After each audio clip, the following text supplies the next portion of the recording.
Well, good morning. I want to welcome everyone here to the 2016 M-OSRP Annual Technical Review. I thought what we would do to begin with is just define a few words, like a glossary, because there are terms that are used in somewhat different ways and with different groups and different seismic people. So, by the way, there are slides that I make our students crazy to put together, but they're just sort of a suggestion. We sort of use them and not use them as the discussion evolves. So let's just say we're here. I guess we're here. First, I want to thank everyone for being here. I know it's a difficult time for the business, and for the sponsors and non-sponsors here, both, we are appreciative. Okay, so just to have a few words. Let's say we're in the marine setting. So here's a free surface, and here's some water bottom, and here's a source, and here's a receiver. Just to define some terms as we use them here. There's a wave that goes straight from the source to the receiver, plus there's a wave that reflects off the free surface from the source to the receiver. We call those two events the reference wave. Yes. So the first thing is we need to identify that and separate that from all the other events. Those events carry information about the nature of the source, and that's of interest, but they don't carry information about the Earth. So we want to separate. So that's step one. The next step is then all the data that's not this has experienced the Earth. In other words, it's had a reflection, one or more. So then we further catalog events that have experienced the Earth depending on whether they have begun their life moving up or down from the source, or when they're recorded at the receiver are moving up or down. Events that have experienced the Earth, in other words, some reflection or some multiple, that begins their life, their history, moving up from the source, are called a source ghost. If, when they're recorded, the event is moving downward at the receiver, it's called a receiver ghost. This event and this kind of event, source ghosts and receiver ghosts, must be removed. There's a set of reasons, okay? One is for notches, and for any frequency they interfere, okay? And we don't want that, and ocean bottom is particularly serious. It could be at 5 hertz, the first notch, but low frequency. So after ghosts are removed, so the first thing is reference wave is removed and identified, separate from everything else. In other words, at each step, you do something without damaging the reflection data. So now you have reference wave removed, ghosts of both the source and receiver variety removed, and then every event that you have, given these two processes, has started their history going down, and when they're recorded are moving up. Yes? It's at that point that primaries and multiples are defined, not prior. So then, if an event which began its history moving down, and when it's recorded is moving up, has experienced one upward reflection in its history, it's called a primary.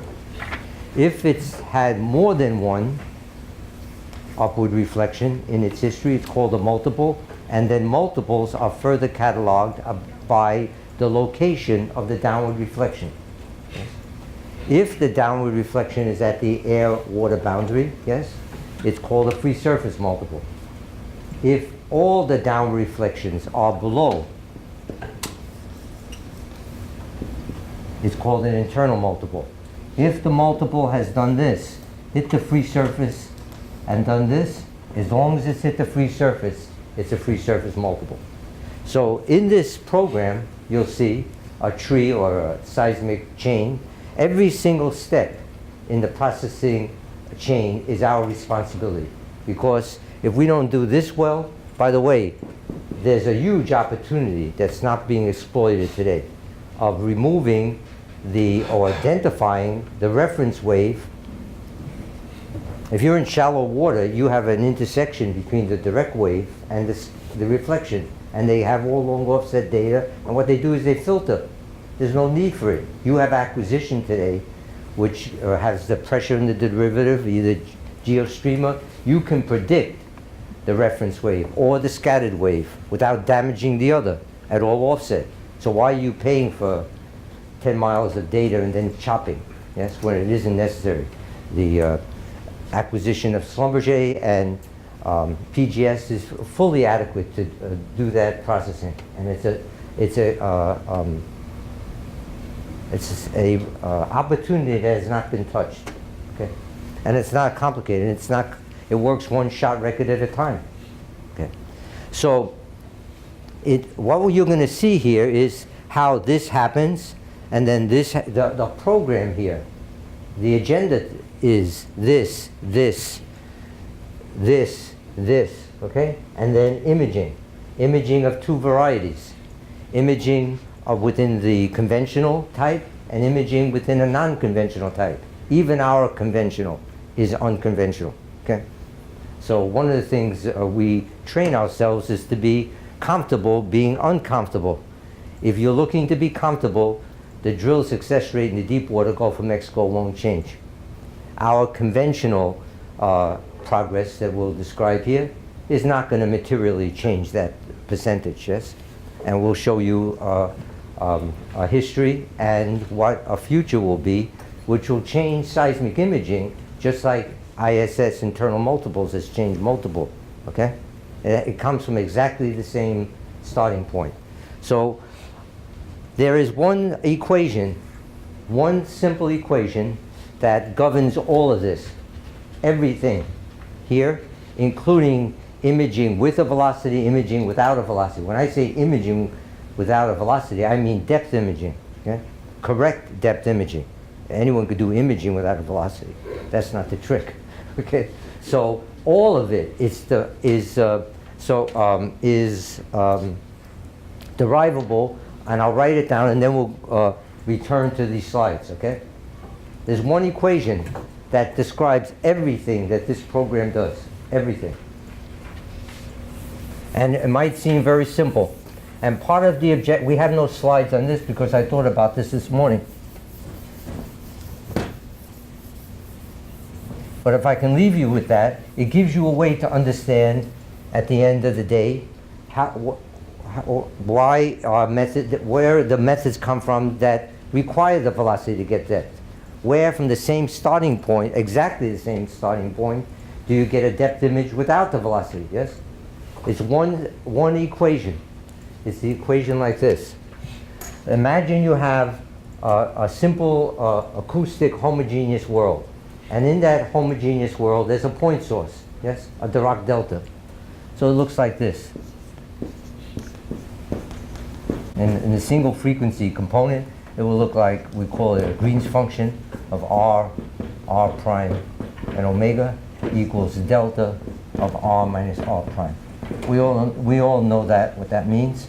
This is some kind of idealized source, Dirac Delta function. It means in the whole universe it's homogeneous, except at one point there's a Dirac Delta function source, and this is the we'll need a light, please. Okay. So people in the back can see the blue.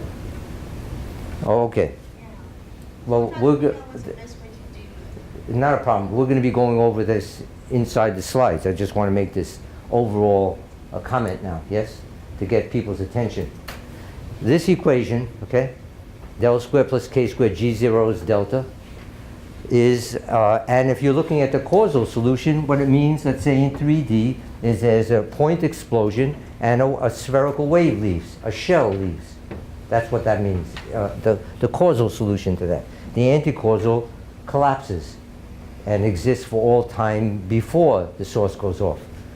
But if you look at this, and now you take one more step, you consider this equation, del squared plus k squared p equals rho of r and omega. Okay? Instead of delta, you have a distribution now, where rho could be non-zero at points, or a continuous, or both, yes? You can solve, if you can find the solution to this, you can find a causal solution to this. In one step, you get P of R and omega equals integral G0 plus R prime omega rho of R prime omega dr prime. How do you convince yourself that that's true? Put del squared plus k squared on this side. It goes into the integral. It acts on G0, produces a delta. It integrates over all space, and hence delta of R minus R prime on rho produces rho. It's that simple. This equation produces, you'll see, separation of the reference wave from the scattered wave, deghosting, demultiple of free surface and internal without subsurface information. It produces depth imaging when you have the velocity. It produces depth imaging when you don't have the velocity. It all comes from this starting point. One single step, you'll just see how that branches out, okay? That's interesting, because if you are concerned with any of the logic that leads to those consequences, you got to start here. You got to start with what troubles you here, yes? Okay, so with that, I hope that's caught your attention, yes? You understand that there's one equation that everything we rewrote on all those events come from that equation, yes? Okay, so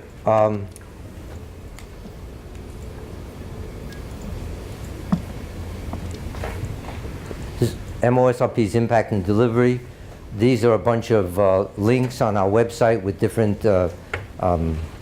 keynote addresses on different subjects, FWI, multiple signal or noise, views of multiple signal or noise, and a new imaging, a first new imaging that is equally effective at all frequencies at the reservoir and the target, whether it be a reservoir or not. Okay, so what this group says it's about addressing seismic challenges. Where the challenges come from? Challenges come from when our methods don't work. All methods, including everything that we do, have assumptions.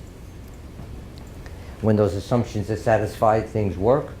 And when those assumptions are not satisfied, they don't work. How do we know we have challenges?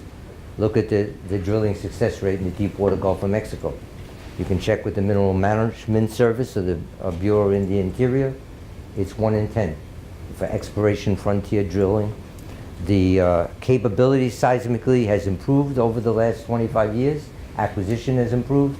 Those targets have gotten more difficult. Yes, they've gotten deeper, more complicated. The rate of success has not changed. What we call the seismic disconnect is if you look at the SEG, EAGE conventions and publications, you can't see a single example of where we failed. That's the disconnect. In other words, there's a disconnect between that reality of our collective capability and that drilling success rate. And so there are two issues if you're dealing with it. One is you got to understand the assumptions. The other is you got to deal with people who don't want to recognize that there is a gap. Sometimes the second can be worse than the first. In other words, there are people who will say everything's working. Yes, we just need cosmetic changes. So to make non-cosmetic changes, even cosmetic changes, you are bound to have some resistance. And that's why we're enormously grateful. First of all, our support comes from researchers. Those are the very people who have the resistance in general, okay? So there's a trick, you understand, to try, how are you going to get support from people who you're upsetting? Yes? That's not good marketing, yes? But nevertheless, if we don't have a frank and forthright discussion of the issues, why are we doing fundamental research, yes? Okay. So These are among the types of assumptions: acquisition, compute power, innate algorithmic assumptions and requirements.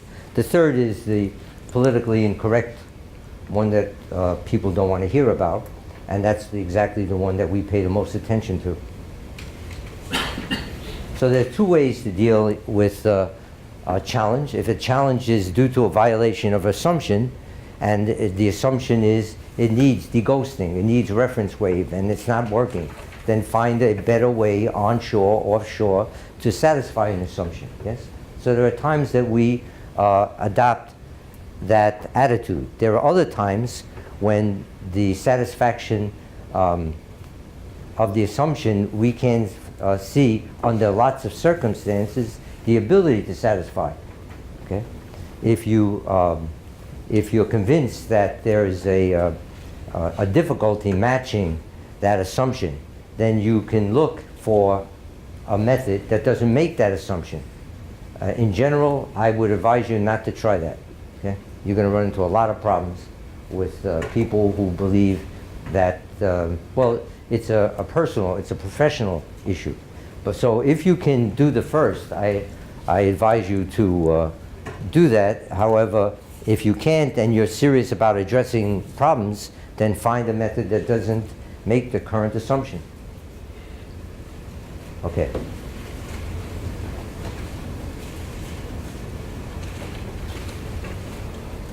This says, many processing methods require subsurface information that's often not able to be satisfied. That is one of the contributing factors, or can be at times, to dry hole drilling. So, in our history, we have developed, and glad to see Jim O'Connell, who managed this work at ARCO, multiple removal, was considered, internal multiple was considered radical at ARCO. We were outliers. The mainstream management there at that time was opposed to that, yes? We were fortunate that there were certain enlightened managers who gave us a chance. So, multiple removal, or I should say internal multiple attenuation. So there's two kinds of multiples we mentioned, free surface and internal. It's very important to make clear that the method SRME from Delft for free surface multiple removal does not in principle predict the amplitude and phase of a free surface multiple. I'm talking about with synthetic data, yes? You need adaptive, okay? The ISS inverse scattering series free surface algorithm, pioneered and developed by Paulo Carvalho, who's at Petrobras, predicts the exact amplitude and phase in principle, of course, of every free surface multiple at all offsets. It needs deghosting, it needs reference wave removed, but SRME with the reference wave and deghosting doesn't produce in principle, yes? Now in practice you always need adaptive, okay? Because with, you have beyond reference wave removal and deghosting, the acquisition is imperfect. You have feathering, you have sampling, you have aperture, you have noise. So you need an adjustment, yes? But the bigger the adjustment, the more a problem. We were recently at PGS, and you'll hear about this tomorrow, because we're looking at a pilot project. And they showed us offshore Uruguay, where free surface multiples are interfering with primaries, yes? If you want that, they are very sensitive about how they're doing that subtraction, because they can remove that primary. So if you have a predictor that's stronger, yes, it reduces the burden on the adaptive, yes, and hence the mischief it can cause, yes. So that's not fully digested. SRME remains sort of the Kleenex of tissues, okay? And when you're dealing, so in this pilot project that you'll hear about tomorrow with PGS and IBM and HES, that's one of the things that's going to be tested along with this cloud HPC, yes? Because they've done SRME on it, yes?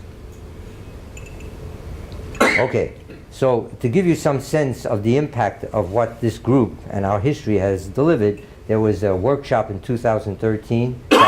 Jacques Levet organized it, and I don't have to go through the whole story, but some 7 of 9 or 8 of 9 of the presentations were ISS internal multiple, yes, giving credit to this group and its history, yes. So that's indication both from service and oil companies. Here's a list of service companies and oil companies that have documented their use of this. Here's Petrobras, no other method. In fact, Paolo Turengi here, good to see you, worked with Andre Ferreira and Ricardo Rosa on this very complicated offshore Brazil internal multiple. You'll see examples. Here's CGG again, inverse scattering series. Here's Aramco. Here's Schlumberger, yes. Fred Mello and the team. Good to see Clement, Jay here. So this year, a way to look at what we've done is to look at this tree. So as I said, what this program is going to do, this agenda is going to take us through the tree, okay? It's going to take us through what processing does. We have high ambition for internal multiples. Why?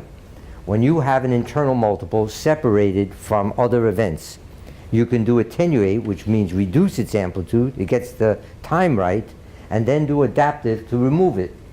If you have an interfering internal multiple with a primary, in particular, let's say a target primary, which can happen very frequently in the Middle East.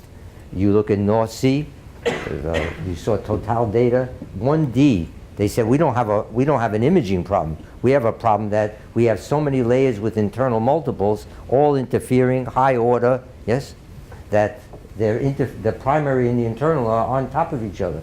And it seems in the Middle East, every primary's got an internal multiple on top of it, yes? So you can't rely on what we have delivered. What we have delivered plus adaptive will fail. Let me make it clear. What we have delivered, which is internal multiple attenuate plus adaptive to remove, will fail when you have interfering. Why? Because the criteria behind the adaptive subtraction is energy minimization, which is a reasonable, if you have a multiple and the multiple is gone because you've done some form of prediction and now you want to subtract, if you seek a minimum energy in a window, yes, that's a reasonable criteria. But if you have an interfering primary and multiple, you could have destructive interference and you get the multiple out, the energy goes up. So the whole it's not how you apply it. So we're looking for alternate criteria, not just adaptive criteria, alternate criteria that will come from the method itself. So one item is we need to do more than attenuate. We need to have eliminate. We need to predict, like for the free surface, the exact amplitude and time of internal multiples. And there's considerable work here. You're going to see Yang Li Zhao, Chao Ma, Jing Lu with different approaches to that, okay? Elimination. It's more terms. In other words, there's a term that does attenuation. There are more terms that come in from the series and do the rest. Yes, it's that simple. And so it's more costly, but if you have that kind of problem, you might want to consider that extra cost compared to a $300 million dry hole. Yes, it's that charge that we need to keep in mind, not the cost of processing to processing. So that's one topic. There's another topic, Stolt extended Claerbout 3 imaging for heterogeneity, which is aimed to, we did some work that's going to be reviewed for you tomorrow with comparing different imaging plus Claerbout's Principle 3. And then we start hearing from different companies, I probably won't mention, but 3, that they're seeing when they go to broadband data, in other words, let's say they had 10 to 80 onshore, and then they went from 4 to 80. They look at the data and they see the difference. Yes, they see the spectrum difference, they see the shape difference. They're not seeing the structural difference. When they migrate, it's either a minor or none, and similar for amplitude analysis. There are companies joining us for just that, for just this. They say, oh, we can get this multiples from service companies. This is what we want, yes? Because they're having, so if we're looking for a migration which is equally effective at all frequencies at the target, yes?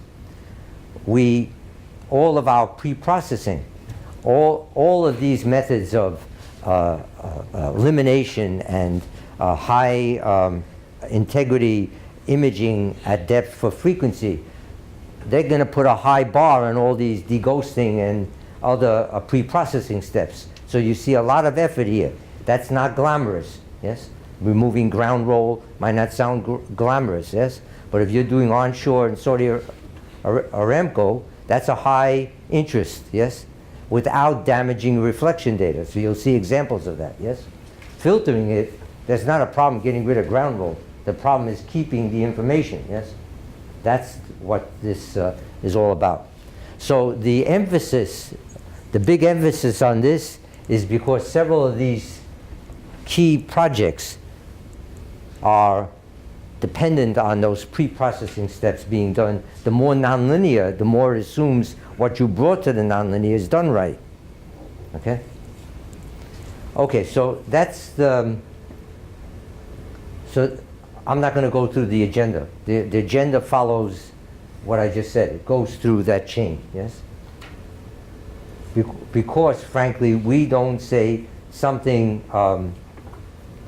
something that comes before what we do is not our business. We don't say we're in imaging, and we just assume the multiples are done. You know, that chain is our responsibility. Okay, if it has a high bar for something before, it's our responsibility, meaning our groups, to deal with it. Okay.